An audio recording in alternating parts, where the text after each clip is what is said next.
یہ جو 18واں روزہ ہے، اس سے بالکل ایک دن قبل 17 رمضان المبارک کا جو دن گزرا،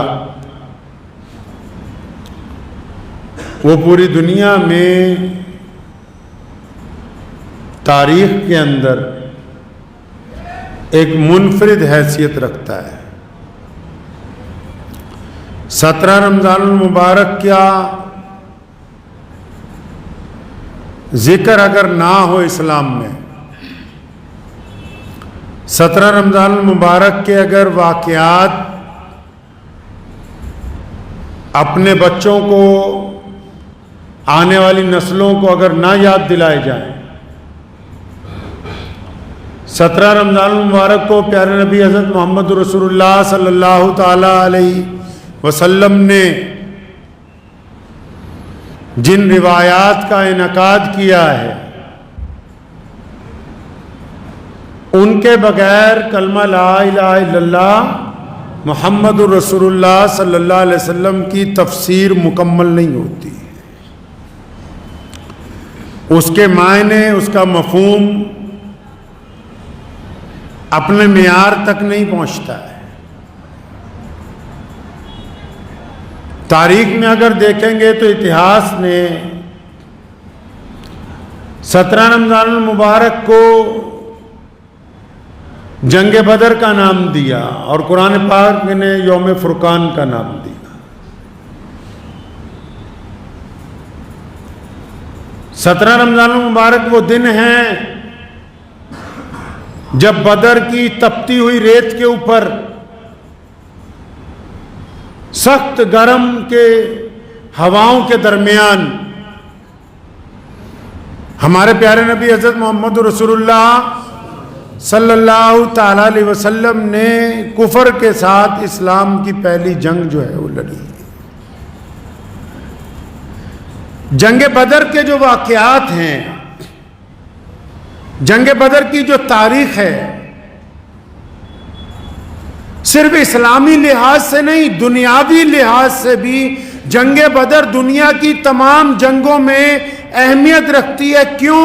کیونکہ محمد رسول اللہ کے آنے سے پہلے جنگوں کے اندر صرف یہی قانون تھا کہ جو زیادہ تعداد میں لوگ ہیں، جو زیادہ طاقتور ہیں، جن کے پاس اسلحہ زیادہ ہے، جن کے پاس لوگ زیادہ ہیں، جن کے پاس ساز و سامان زیادہ ہے، جن کی حکومت زیادہ بڑی ہے، وہ غریب کے اوپر غلبہ کریں گے، وہ غریب کے اوپر فتح حاصل کریں گے، وہ کم لوگوں کو مار مٹا کے اپنی فتح کا جشن منائیں گے۔ جنگ بدر وہ پہلا معرکہ ہے اس دنیا میں جب یہ بات طے ہو گئی کہ اب صرف طاقت والے نہیں جیت سکتے، اللہ کی مدد اگر کسی کے ساتھ آ جائے تو کمزور لوگ بھی فتح حاصل کر سکتے ہیں۔ دنیاوی لحاظ سے بھی اس جنگ نے لوگوں کو حوصلہ دیا، غریبوں کو، مظلوموں کو، صرف مسلمانوں کے نہیں، پوری دنیا کے لوگوں کو حوصلہ دیا کہ کیا ہو گیا کہ تم کمزور ہو، کیا ہوا؟ ہمارے ملک کی اگر آپ جنگ آزادی کو دیکھیں گے، بھارت کے سوتنترتا سنگرام کو دیکھیں گے، تو جن لوگوں نے آزادی کی لڑائی لڑی وہ کمزور تھے، ان کے پاس بہت زیادہ طاقت نہیں تھی، انگریز زیادہ طاقتور تھا۔ لیکن جنگ بدر کا جو فلسفہ اللہ تبارک و تعالیٰ نے اہل ایمان کو دیا، انہوں نے اسی فلسفے کو استعمال میں رکھا اور اس بات کے اندر یقین کامل رہا کہ طاقت سے کچھ نہیں ہوتا، کرنے والی ذات جو ہے وہ رب کریم کی ذات ہے۔ جنگ بدر کفار مکہ کی حسد کی علامت ہے۔ آپ کو پتا ہے پیارے پیغمبر حضرت محمد صاحب صلی اللہ علیہ وسلم مکہ سے جب مدینے آ گئے، جب مدینے میں آ کے رہنے لگے، مدینے میں مسلمان اپنا کام کار کرنے لگے، تب بھی جو مکے کے بڑے بڑے چودھری تھے، ابو جہل تھا، عتبہ تھا، ولید تھا، بالخصوص اس امت کا فرعون ابو جہل، اس کی چھاتی میں آگ لگی ہوئی تھی کہ نعوذ باللہ کس طرح میں ان کو ختم کروں۔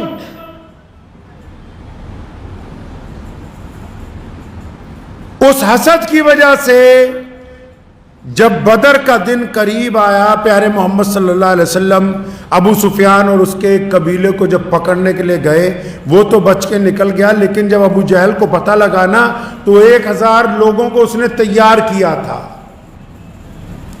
1000 کی تعداد آج بھی بہت زیادہ ہوتی ہے۔ اس دور میں 1000 جنگجو تیار کیے اور ان کو اچھا ساز و سامان دیا، گھوڑے دیے، اور بالکل ساتھ میں سارے قبیلے والے تیار کیے۔ بھئی کیا بات ہے، کہاں جانا ہے؟ کہ وہ جو مدینے میں غریب مسلمان رہتے ہیں اور وہ جو محمد رسول اللہ صلی اللہ علیہ وسلم مدینے سے رہ کے پوری دنیا کے لوگوں کو برابری کا سبق دیتے ہیں، وہ جو پوری کائنات کے اندر اپنی محبتیں پھیلا رہے ہیں، نعوذ باللہ ان کو روکنا ہے۔ بتھیرے لوگوں نے سمجھایا کہ ابو جہل وہ تو یہاں سے 500 میل دور ہیں، 400 میل دور ہیں، اور اب تو ان کا مکے سے کوئی تعلق نہیں رہا، مکے کو چھوڑ کے چلے گئے، کیا ضرورت ہے؟ اب کہنا نہیں نہیں، ہمارے پاس پاور جو ہے،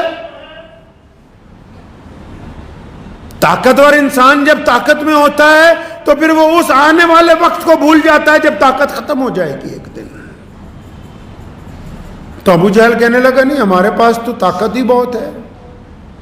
کتنے لوگ تیار کیے؟ 1000 کا لشکر، ساز و سامان، اچھے ہتھیار، اور ادھر مدینہ منورہ میں کیا ہے جی؟ پہلی بات تو نفری کی کمی ہے۔ اعلان ہو گیا، کتنے لوگ آئے بھائی؟ کتنی تعداد کل نکلی دنیا میں مسلمانوں کی؟ 313 افراد، اور 313 افراد کو جب اکٹھا کیا کہ بھائی کوئی ساز و سامان ہے، تو 313 میں سے 350 نہتے، سواریاں ہیں تو سواریاں بھی نہیں، 10-12 سواریاں، 10-12-13 تلواریں، اور اس کے علاوہ کوئی ساز و سامان ہی ہے نہیں۔ اور ٹکرانا کس سے ہے؟ اس وقت کی سپر پاور کے ساتھ، اس وقت کی سپر پاور کے ساتھ۔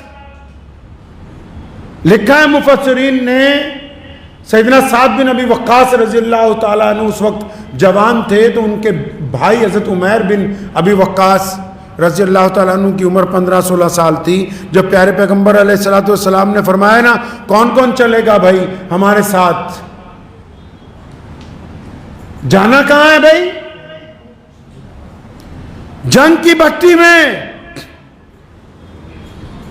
حضرت سعد بن وقاص تیار ہو گئے تو ان کا بھائی وہ بھی کھڑا ہو گیا، یا رسول اللہ میں بھی جاؤں گا۔ نبی علیہ السلام نے فرمایا نہیں نہیں، آپ تو چھوٹے ہو، آپ کی عمر کم ہے، بچے نہیں جا سکتے۔ قربان جاؤں، عمیر بن ابی وقاص نے کہا کہ یا رسول اللہ میں عمر میں ضرور کم ہوں لیکن طاقت میں اپنے بھائی سے زیادہ ہوں۔ تو نبی علیہ السلام مسکرانے لگے، فرمایا پھر کیا کرنا، کیا چاہتے کیا ہو؟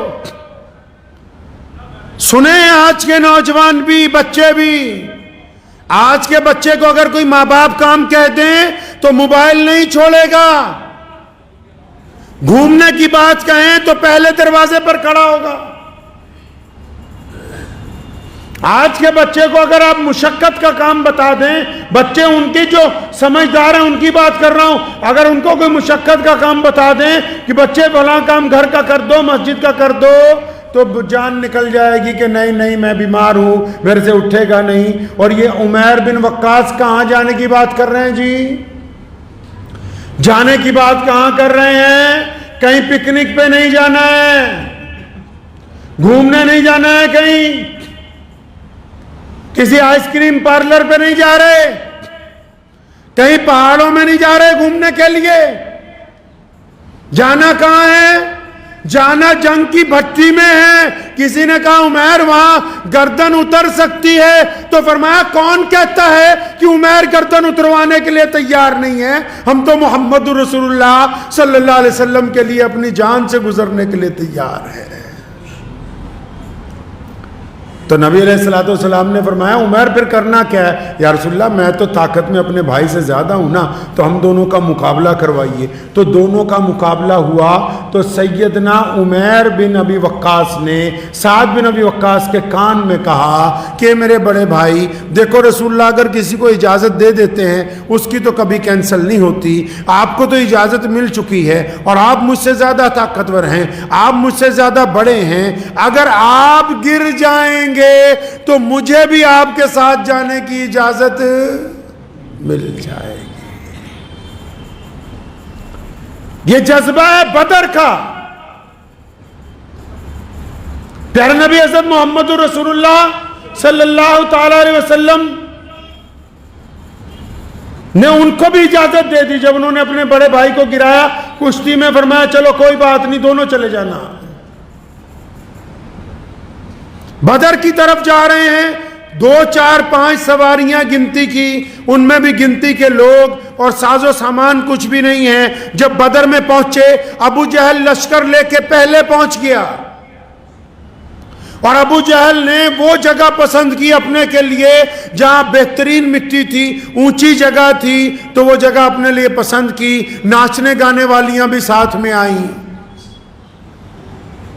ناچنے والیاں بھی ساتھ میں، اور جتنے چودھری تھے ان کو کہا روزانہ 1 اونٹ ذبح کرو، مطلب جو ان کے ساتھ فوج آئی ہے اس کو اچھا کھانا روز کھلایا جائے۔ اور ادھر کیا ہے کھانے کے لیے؟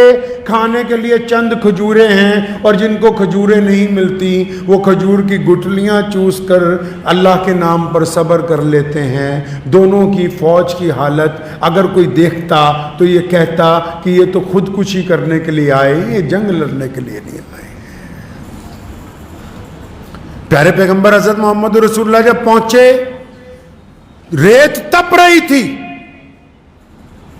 آج بھی اگر آپ بدر کے میدان میں جائیں گے، مدینہ المنورہ سے تقریباً 200 میل پر ہے بدر کا میدان، آج بھی اگر آپ جائیں گے، میں دعوے سے کہتا ہوں کہ جن دنوں میں جنگ بدر لڑی گئی، جس گرمی کی شدت کے اندر، آج اگر صرف آپ دیکھنے کے لیے جائیں تو اس گرمی کی شدت میں 10-15 منٹ سے زیادہ اس ریت پر کھڑے نہیں ہو سکتے آپ۔ اور یہ کس لیے گئے ہیں؟ بدر میں گئے کیوں ہیں؟ جانے کا مقصد کیا ہے؟ کیا کوئی سلطنت بنانی ہے؟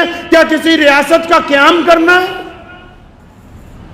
کوئی محل تعمیر کرنے؟ کوئی بڑی بڑی حکومتیں بنانی ہے؟ کوئی ساز و سامان چاہیے؟ یہ 313 صحابہ کرام رضی اللہ تعالیٰ عنہ کو لے کے پیارے پیغمبر محمد رسول اللہ بدر کے میدان میں اس لیے نکلے ہیں کہ آج اگر ہم بدر میں نہیں گئے، آج اگر دشمن کے آگے گردن جھک گئی تو قیامت تک آنے والے مظلوم لوگ، قیامت تک پیدا ہونے والے غریب لوگ، قیامت تک پیدا ہونے والے عام لوگ، یہ ہمیشہ ظالم کے آگے گردن جھکاتے ہی رہیں گے۔ گردن اٹھانے کا رواج ختم ہو جائے گا۔ اس لیے گئے بدر کے میدان میں کہ بات طے ہو جائے، قیامت تک لوگوں کو یہ پیغام پہنچ جائے کہ ظلم اور حق اور انصاف میں تمیز کرنا انسانوں کی ذمہ داری ہے۔ پیارے پیغمبر جب بدر میں پہنچے، 313 صحابہ ہیں۔ کون 313؟ جوان بھی ہیں، بوڑھے بھی ہیں، اور چند بچے بھی ضد کر کے ساتھ میں آ گئے ہیں۔ بچوں کے لیے بڑے صحابہ کی ڈیوٹی لگائی گئی ہوئی، ان کا خیال رکھنا۔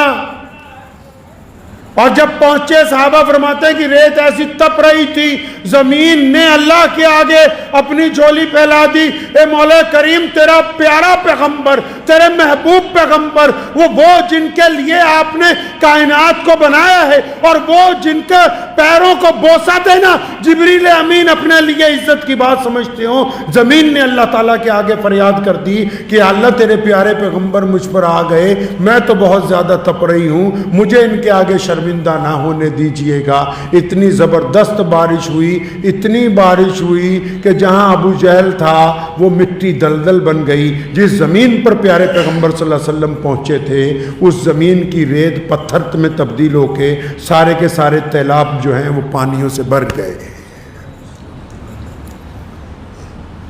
اس رات کو دو دشمن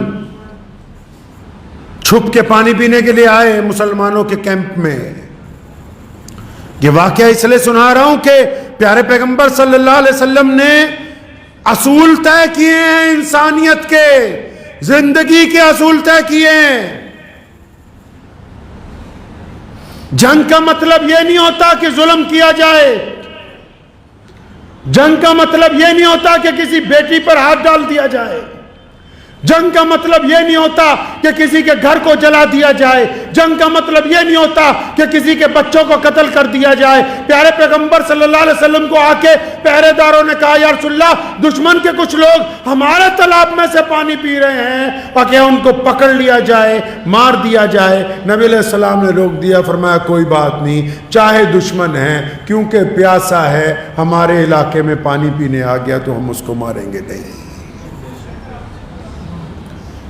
یہ روایتیں طے کی ہیں ہمارے پیارے پیغمبر محمد الرسول اللہ صلی اللہ علیہ وسلم نے. یہ یہودیوں اور عیسائیوں نے یہ بات کہی کہ جو جنگ ہے یہ دھوکہ ہے اور جنگ میں سب جائز ہے. انہوں نے کہا کہ جنگ اور عشق میں سب کچھ جائز ہے. یہ اسلام نے کہا کائنات میں آنے کے بعد کہ جنگ میں اور عشق میں سب کچھ جائز نہیں ہے. عشق میں بغیر نکاح کے بلاత్కాر ہوگا، زنا ہوگا، اور جنگ میں اگر کسی کے اوپر ظلم کرو گے تو وہ آتنکواد کہلوائے گا، جنگ نہیں کہا جا سکتا اس کو. یہ اسلام نے قوانین طے کیے. ایک آئیڈیل میدان جنگ میں بھی پیارے پیغمبر نے آئیڈیل پیش کر دیا کہ ہم اپنے اصولوں کے لیے آئے ہیں. حکم بھی دیا صحابہ کرام کو، ایک بار نہیں متعدد مرتبہ. جب بھی کوئی اسلامی لشکر گیا فرمایا کھیتیوں کا دھیان رکھنا، یہ نہ ہو کہ تم غصے میں آ کے کسی کے کھیتوں کو آگ لگا دو. فرمایا لوگوں کی بیٹیوں کا، بہنوں کا، ان کی ماؤں کا، ان کے بچوں کا، ان کے بوڑھوں کا، فرمایا غیر مسلموں کی عبادت گاہوں کا خیال رکھنا، کیونکہ جنگ کا مطلب یہ نہیں ہوتا کہ آپ دوسرے کے اوپر ظلم کریں. جنگ صرف حق اور انصاف کے لیے لڑی جاتی ہے، اور جب فتح ہو جاتی ہے تو فتح کرنے والا انسان دوسرے پر رحم کرتا ہے، ظلم نہیں کرتا ہے. جنگ بدر کی رات کا ایک بڑا خوبصورت واقعہ مفسرین نے لکھا ہے. فتح تو اس جنگ میں مسلمانوں کو اللہ تعالیٰ نے عطا فرمائی. ایک خوبصورت واقعہ ذہن میں آ گیا، وہ سناؤں آپ کو، آپ کا ایمان تازہ ہو جائے گا. جب جنگ ہونی تھی نا تو پرانے دور میں تو وردیاں نہیں ہوتی تھیں کہ یہ دیش فلاں دیش کی ہے، فلاں دیش کی فوج ہے. اکثر لوگ ایک جیسے ہی کپڑے پہنتے تھے. تو ابو جہل نے محفل سجائی، ناچنے والیاں بلائیں، شراب کے ڈھول کھلوا دیے گئے. اس دوران میں اس نے مخبر بلائے دو اپنے جاسوسوں کو کہا کہ صبح ہم نے جنگ لڑنی ہے یہ مدینے والوں سے، جا کے دیکھ کے تو آؤ ان کی تیاری کیسی، کیسا دشمن کے پاس ساز و سامان ہے، کیسے گھوڑے ان کے پاس، کیسی تلواریں ان کے پاس، کیسے نیزے ہیں، کتنے لوگ ہیں یہ، تاکہ صبح کو اسی کے مطابق ہم ان کے اوپر حملہ آور ہوں گے. اب وہ گئے جاسوس دو، وہ مسلمانوں جیسا بھیس بنا کے چلے گئے. مدینہ منورہ کی جو فوج پیارے پیغمبر محمد رسول اللہ صلی اللہ علیہ وسلم کے جو صحابہ نے جہاں پڑاؤ ڈالا ہوا تھا وہ چلے گئے وہاں. اب ایک نکڑ سے شروع ہوئے دیکھنے کے لیے کہ بھی ان کے پاس کیا ہے. ایک نکڑ سے دوسری نکڑ تک 20 لوگوں کو ملے بھی، باتیں بھی ہوئیں، سب کچھ دیکھ لیا. دیکھنے کے بعد واپس ابو جہل کے پاس پہنچے تو ابو جہل کو انہوں نے جو رپورٹ پیش کی وہ آپ کو بتانا چاہتا ہوں. انہوں نے ابو جہل کو کہا کہ ہم تو دیکھا ہے محمد رسول اللہ کی فوج کو 313 لوگ ہیں، اکثر کے پاس کھانے کے لیے کچھ نہیں، 313 نہتے ہیں, 15, 16, 17 تلواریں ہیں بس. 40, 50 بڈھے ہیں ساتھ میں. بچوں کے بھی تعداد ہے 10, 15 کی. ہم دیکھ آئے ان کو, ان کے پاس تو گھوڑے بھی مکمل نہیں, گنتی کے گھوڑے ہیں, گنتی کے 2-4 اونٹ ہیں. ابو جہل جب رپورٹ سن رہا تھا نا, رپورٹ سنتے سنتے اس کو جوش آ گیا. اس کے جو باقی بڑے بڑے چودھری وہاں بیٹھے ہوئے تھے, وہ مخبر درمیان میں کھڑے ہوئے جاسوس رپورٹ بیان کر رہے کہ یار مسلمان تو کمزور ہیں, بھوکے ہیں, ان کے پاس تلواریں نہیں, گھوڑے نہیں, ساز و سامان نہیں, ان کے پاس تیر انداز نہیں, ان کی تعداد 313 ہے, ان میں بوڑھے بھی ہیں, ان میں بچے بھی ہیں. ابو جہل کو اتنا جوش آیا, اٹھ کے کھڑا ہو گیا اور اپنے جاننے والوں کو, اپنے جرنیلوں کو کہنے لگا وہ تیاری کر لو, صبح جنگ نہیں ہوگی, بس ان کو پکڑنا ہے, ان کے ہاتھ پیر باندھنے ہیں اور ان کو اونٹوں پر لادنا ہے اور مکے لے جا کے پھر منڈی میں ان کا قتل کریں گے. اس لیے جب ان کے پاس ہے ہی کچھ نہیں, یہ میری طاقتور فوج کا مقابلہ کر ہی نہیں سکتے, تیاری کر لو, رسیاں تیار کرو, ہم صبح کو ان کو باندھیں گے. جب ابو جہل نے غرور کے ساتھ, تکبر کے ساتھ یہ بات کہی تو پھر جاسوس دوبارہ بولا, کہنے لگا ایک سردار مکہ, تو ہماری بات پوری تو سن لے, ہماری پوری بات ابھی تو نے سنی نہیں, اپنا فیصلہ دیا. ابو جہل کہنے لگا اچھا کیا کچھ اور بھی کمیاں باقی ہیں؟ پھر اس جاسوس نے ایک بات کہی, کہنے لگا ہاں تم نے ہماری پوری رپورٹ سنی تو نہیں, وہ 313 ہیں, وہ بھوکے ہیں, تلواریں نہیں ہیں, نیزے نہیں ہیں, تیر انداز نہیں ہیں, گھوڑے کم ہیں, ان کے پاس اونٹ کم ہیں, ان کے پاس ساز و سامان کم ہے, ان کے ساتھ بوڑھے ہیں, ان کے ساتھ بچے ہیں. لیکن ابو جہل ہم ان میں سے جس کو ملے ہیں, جس کو ملے ہیں, بچوں سے ملے, بوڑھوں سے ملے, نوجوانوں سے ملے, سب نے ایک ہی بات کہی ہے, یا تو مر جائیں گے محمد الرسول اللہ کے لیے یا فتح حاصل کریں گے. ابو جہل ہمارا تجربہ یہ کہتا ہے کہ جو لوگ مرنے کے لیے اپنے رب رسول کے لیے آئے ہو, دنیا کی کوئی طاقت ان پر فتح حاصل نہیں کر سکتی.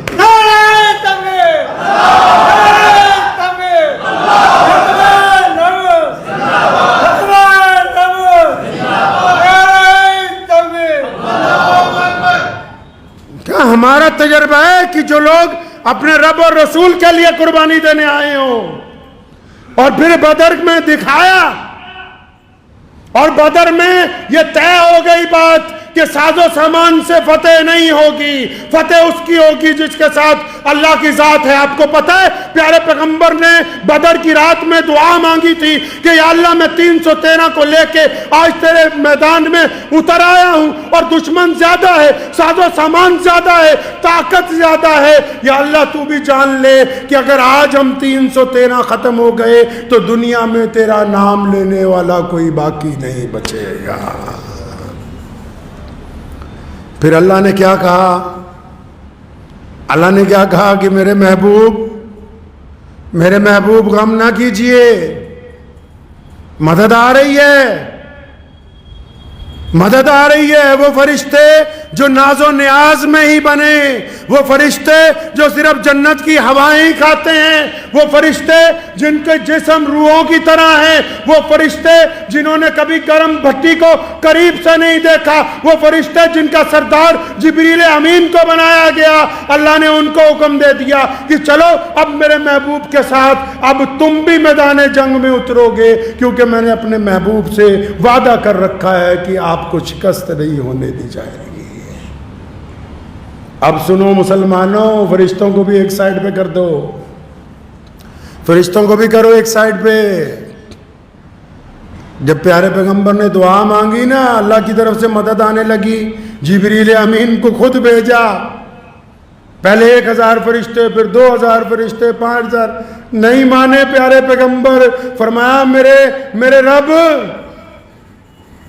فرمایا میرے محبوب تو نے تو وعدہ کیا تھا کہ میں تیرے ساتھ خود آؤں گا,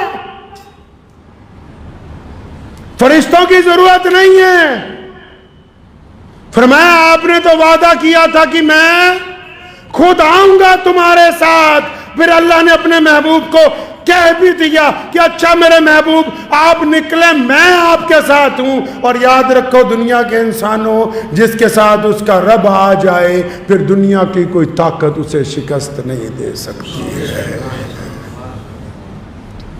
بدر اس بات کی علامت ہے، لا الہ الا اللہ کی، یعنی جنہوں نے صرف ایک رب پر، ایک اللہ پر، ایک ایشور پر، ایک خدا پر جنہوں نے یقین کیا وہ فتح یاب ہوں گے.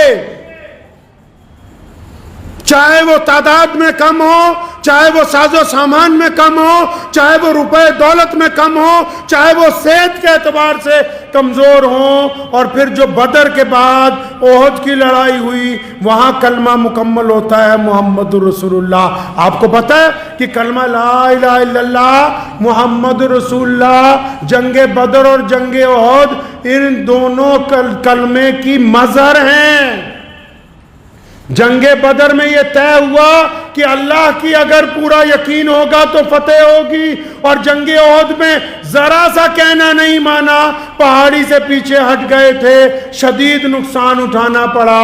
یہ طے ہوا کہ محمد رسول اللہ کی اطاعت ہوگی تبھی فتح ہو سکتی ہے، اگر رسول اللہ کی اطاعت سے ذرا سا دائیں بائیں ہو جاؤ گے تو فتح نہیں ہوگی. علامہ منصور صاحب بجنوری رحمۃ اللہ علیہ فرمایا کرتے تھے کہ جنگ احد، جنگ بدر اور جنگ احد لا الہ الا اللہ محمد رسول اللہ کی مظہر ہیں، تفسیر ہیں یہ اصل میں کلمے کی تکمیل ہوئی ہے ان دونوں جگہ پہ، سمجھایا گیا ہے. اور پھر بدر کے دن جب رسول اللہ کو اللہ تعالیٰ نے فتح دے دی، آسان نہیں تھی. مولا علی کرم اللہ وجہ جیسا شیر خدا یہ کہتا ہے کہ جب جنگ کی بھٹی پوری شدت پر تھی اور جب لوگ لڑتے لڑتے تھک جاتے تھے، اگر ہمیں کہیں پناہ ملتی تھی تو ہم پیارے پیغمبر صلی اللہ علیہ وسلم کے پیچھے جا کے کھڑے ہوتے تھے. محمد رسول اللہ نے اس میں یہ بھی طے کیا کہ جب حالات بگڑ جائیں، جب حالات ناسازگار ہو جائیں، جب کبھی جنگ کا وقت آ جائے، جب کبھی مصیبت آ جائے، جب کبھی پریشانی آ جائے، تو دنیا کی حکومتوں نے یہ طے کیا تھا کہ جب دکھ کا وقت ہوگا تو حکمران اور بادشاہ اور جو بڑے بڑے لڑانے والے ہوں گے وہ پیچھے ہوں گے. پیارے پیغمبر نے یہ نیا اصول طے کیا کہ جب دکھ کا وقت ہوگا، جنگ کا وقت ہوگا، حالات کی ناسازگاری ہوگی تو محمد رسول اللہ سب سے آگے تھے. یہ روایت بھی پیارے پیغمبر نے ادا کی کہ تم سمجھتے ہو کہ لوگوں کو مرواؤ، خود گھر پہ بیٹھے رہو، اگر حق اور انصاف کے لیے جانا ہے تو خود سب سے پہلے آگے جانا ہوگا. جنگ بدر صرف جنگ نہیں ہے، وہ اعلیٰ روایتوں کی امین ہے جس میں بیٹیوں کو عزت دی گئی، جس میں ظلم کو روکا گیا، جس میں ظالم کے دانت کھٹے کیے گئے، جس میں دولت کی لالچ نہیں ہے. اور یہ پوری دنیا میں جتنے بھی مسلمان ہیں آج کائنات کے اندر جو بڑی عزت کے ساتھ، محبت کے ساتھ لطف اٹھا رہے ہیں اپنی زندگی کا. یہ جو طواف ہوتا ہے نا بیت اللہ میں جو طواف ہوتا ہے نا 24 گھنٹے، آپ جائیں اللہ تعالیٰ آپ کو لے جائے، کتنا مزہ آتا ہے طواف میں. اور یہ جو ہم پیارے پیغمبر حضرت محمد رسول اللہ صلی اللہ علیہ وسلم کی مسجد میں جا کے نماز ادا کرتے ہیں، پیارے پیغمبر علیہ الصلوۃ والسلام کو سلام پیش کرتے ہیں. یہ جو ہم بیٹھے ہوئے ہیں مسجد میں ابھی، یہ جو پوری کائنات میں اذانیں ہو رہی ہیں، یہ جو کروڑوں مدرسوں میں قرآن پڑھا جاتا ہے، سنا جاتا ہے، یہ جو لاکھوں حافظ مصلح محراب سنا رہے ہیں، دل کی تختی پر لکھ کے لے جاؤ، اگر بدر کے میدان میں اہل اسلام فتح حاصل نہیں کرتے تو آج ہم نماز جمعہ کی نماز ادا نہیں کر سکتے تھے. یہ بدر کی برکتیں ہیں کہ پوری کائنات میں اللہ تبارک و تعالیٰ نے مسلمانوں کو عزت عطا فرمائی. یہ بدر کی فتح کی برکتیں ہیں. یہ اس دور کی برکتیں ہیں جب محمد رسول اللہ صلی اللہ علیہ وسلم نے یہ طے کیا، ہاں کہ غریب سر جھکا کے نہ جیے، سر اٹھا کے جیے۔ آج بھی آپ دیکھیں، بہت سارے مسلمان اکثر پوچھتے ہیں ہمیں جب فلسطین کی بات آتی ہے، کچھ بڑی بڑی حکومتیں ہیں جی، کچھ کر دی نہیں پئی، حکومتیں جو مسلمانوں کی ہیں ان سے کیا ہو سکتا ہے؟ مزہ تو ادھر آ کر دیکھو غزہ میں کہ جہاں بدری صحابہ رضی اللہ تعالیٰ اجمعین کی روحانی اولادیں چند ساز و سامان کے ساتھ پیدل چلتے ہوئے آج بھی ابو جہل کی فوج کے دانت کھٹے کر رہے ہیں، جنہوں نے آج بھی دشمن کو یہ بتا دیا کہ 24 گھنٹے میں کسی کو ہلاک نہیں کیا جا سکتا، جن کے ساتھ اللہ کی مدد ہو ان کے حرم کے اندر داخل نہیں ہوا جا سکتا۔ تو بات تو صرف کل بھی ان کی تھی جو اللہ کو مانتے تھے، آج بھی انہی کی بنی ہوئی ہے جو اللہ اور اس کے رسول کی مانتے ہیں۔ بات صرف یہی ہے کہ آپ کا عقیدہ کیا ہے۔ دیکھیے جب بدر میں فتح ہوئی، جب دنیا میں کہیں بھی فتح ہوتی ہے نا، اب دیکھیے کئی ملکوں کو جب فتح کیا، ظلم ہوتا ہے تو لوگ چپ رہتے۔ رسول اللہ صلی اللہ علیہ وسلم نے اسلام کی فتح میں اور ظالم کی فتح میں کیا فرق آیا؟ جب رسول اللہ کو فتح ہوئی، لوگ فتح کے بعد نعوذ باللہ بری بری گالیاں دیتے ہیں دشمن کو، اپنی انا کہتے ہیں کہ ہم نے جنگ جیت لی، ڈینگے ہانکتے ہیں، بڑی بڑی باتیں زبان سے نکالتے ہیں۔ محمد رسول اللہ کو اللہ نے جب فتح حاصل عطا کی تو کیا کیا؟ اپنے رب کی حضور سجدہ کیا اور تمام صحابہ کو کیا فرمایا؟ فرمایا ہمارے رب نے ہمیں عزت عطا کی ہے، ہمارے رب نے ہمیں فتح عطا فرمائی ہے۔ اگر ہمارا رب نہ چاہتا تو ہم فتح یاب نہیں ہو سکتے تھے۔ آج بھی دنیا کی زندگی دیکھ لو، جن کے پاس پیسہ زیادہ ہے، دولت زیادہ ہے، چال ڈال دیکھو نا ان کے، جن کو ذرا اچھا بولنا آتا ہے، جن کے پاس علم زیادہ، ذرا چال ڈال دیکھو ان کی، کیا غرور ہے، باتیں دیکھو کیسے بناتے ہیں، کرسی پہ بیٹھ کے پاؤں زمین پہ نہیں ٹکتے ان کے۔ ان کو یہ نہیں پتا، چاہے دنیا میں کوئی بھی بندہ ہو، جن کو باتیں بنانی آ گئی نا، اب ہمارے پاس پیسہ زیادہ ہے جی، ہم فلاں کرسی پہ بیٹھے، ہم فلاں سیٹھ صاحب ہیں، ہم فلاں ایم پی ہیں، فلاں ہم وزیر بن گئے، ہمارے پاس یہ آ گیا، ہمارے پاس وہ آ گیا۔ اگر محنت کے ذریعے قسمت لکھی جاتی تو محنت سب سے زیادہ مزدور کرتا ہے، اگر محنت کے ذریعے دولت ملتی تو محنت تو سب سے زیادہ ریڑھی کھینچنے والا کرتا ہے، محنت کے ساتھ ہی اگر دولت ملنی ہوتی تو محنت تو سب سے زیادہ کسان کھیت کے اندر کرتا ہے۔ یہ اللہ تبارک و تعالیٰ کی طرف سے انعام کی بات ہے، قسمت کی بات ہے، رب کی طرف سے، تمہارا کوئی کمال نہیں ہے، آپ کا کوئی کمال نہیں اس میں۔ اگر محنت کے بل پر ہوتا تو پھر یہ بڑے بڑے ارب پتی انگوٹھا ٹیکوں کے ملازم نہیں بنتے، بڑے بڑے پڑھے لکھے لوگ۔ ذہن میں اس بات کو کر لیں، اپنی دماغ میں بٹھا لیں کہ فتح بھی اللہ کی طاقت سے، عزت بھی اللہ کی طاقت سے، دولت بھی اللہ کی طاقت سے، حسن بھی اللہ کی طاقت سے، تکلم بھی اللہ کی طاقت سے۔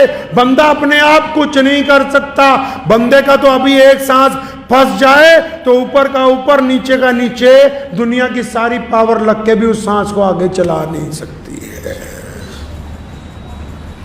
تو رمضان میں یہ بات یاد رکھیں کہ 17 رمضان المبارک کو جنگ بدر ہوئی اور پیارے پیغمبر نے روزہ رکھے۔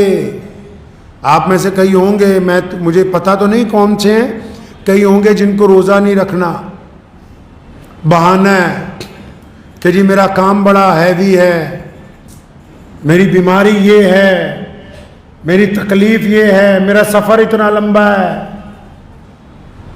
وہ روزہ رکھ کے میدان بدر میں اتریں، رمضان میں اتریں، مئی جون کے مہینے میں اتریں، تپتی ہوئی ریت کے اوپر اتریں، بھوکے پیاسے اتریں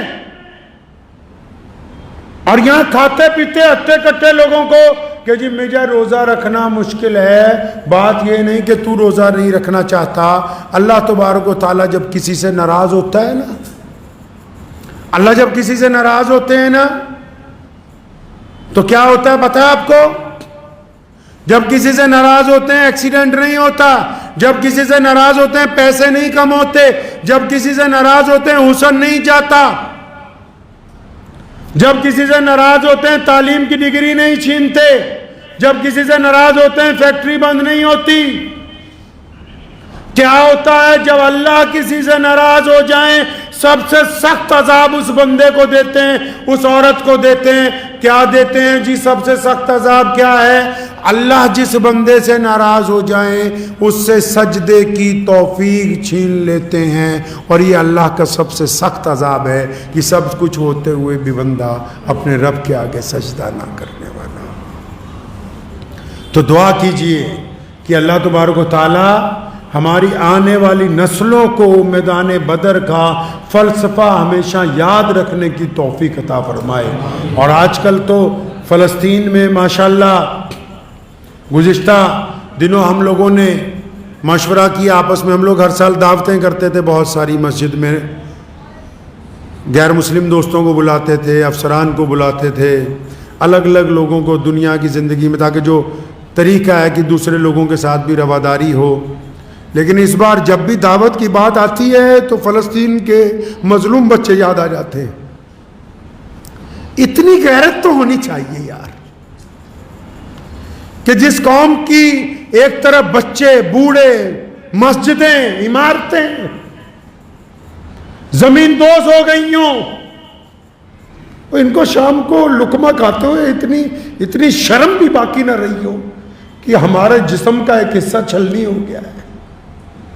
پیارے پیغمبر علیہ السلام نے فرمایا نہیں کلو مسلم اخوا, فرمایا سارے ایمان والے تو آپس میں بھائی بھائی ہیں. مجھے تو بہت سارے لوگوں کے فون آئے افطار کی دعوت ہے. ایسے وقت میں افطار کی دعوت ہے جب تمہاری قوم کے بچے ذبح کر دیے گئے ہوں, جب ان کو کھانے کے لیے 2 وقت کی روٹی میسر نہیں ہو. میں مانتا ہوں اس بات کو کہ ہم یہاں بیٹھ کے ان کی مدد نہیں کر سکتے, ان کو کچھ بھیج نہیں سکتے, لیکن ہماری غیرت تو کم از کم زندہ رہنی چاہیے. اپنی غیرت تو زندہ ہو کہ مر گئی ہے بالکل. یہ لقمہ توڑتے ہوئے تو کئی بدبخت تو فیس بک پہ چندے مانگ رہے ہیں فلسطین کے لیے. بے بدبختوں, کم از کم چندہ مانگتے بھی تمہیں غیرت نہیں آئی. اپنی روٹی کیوں نہیں تم نے کاٹ کے ان کو دیتی؟ تم نے اپنی افطاری کیوں نہیں کم کر دی؟ کیوں نہیں یاد آیا تمہیں دسترخوان پر بیٹھتے ہوئے ان مظلوموں کا چہرہ؟ کچھ تو غیرت باقی رکھو مسلمانوں. ٹھیک ہے کہ ان کی مدد نہیں کر سکتے, لیکن دل میں ایمان باقی رکھو, غیرت باقی رکھو. اگر فلسطین کے شہداء کے درمیان بھی تمہیں دعوتیں سوج رہی ہیں تو ایک دفعہ ضرور بیٹھ کر اپنا ایمان چیک کرو کہ اس میں غیرت باقی ہے یا مر گئی. اگر یہ مر گئی ہے تو رب رسول کے نزدیک تم بھی مر گئے ہو. تمہارے جیسے لوگوں کی اللہ اور اس کے رسول کو ضرورت نہیں ہے. دعا کیجئے کہ اللہ تبارک و تعالیٰ مجھے بھی اور آپ سب کو بھی اس کے اوپر عمل کی توفیق عطا فرمائے. وآخر دعوانا ان الحمد للہ رب العالمین.